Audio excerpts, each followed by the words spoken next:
Powerlifting Federation has selected 8 powerlifters to travel to Melbourne, Australia next week to compete in the Australian National Championships. Now, within the 8 are no surprises. Obviously, Linda Paulson has been selected, and Tahina Booth will be joining the team in Melbourne from Sydney.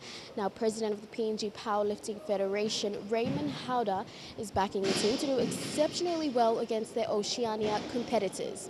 We're going to be up against the cream of Australian powerlifting. So what we want to do is do well amongst the Oceania, the South Pacific countries that will be attending, and I'm confident we'll do well. Dobby Mayer, Meteng Wok, Kalau Andrew and Vagi Henry are all part of the team of 8 to travel to Melbourne and will be decked out in uniforms provided by their first and only sponsor so far, KK Kingston. Currently we have a squad of 30 and we've selected 8 lifters, including Tahina from Sydney, to travel down to the Australian Championships, only because these guys are gold medal potential. Following the Australian Championships, a final selection will be made for the July Games. Many of the powerlifters in the current squad stand a good chance at making the cut for July.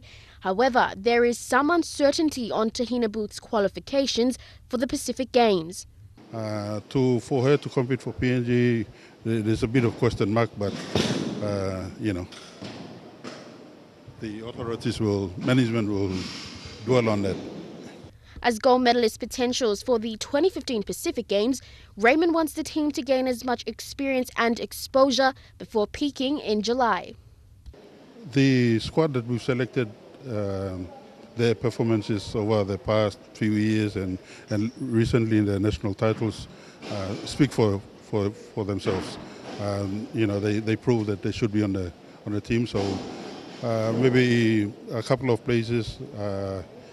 When we come back from Melbourne, we're going to have a camp and a mini comp on the 24th of April, and we should clear out who should be in the final squad or not. Now, Mr. Haoda also said that this will be a good lead into the 2015 Pacific Games. Lorraine Genia, National EMTV Sports.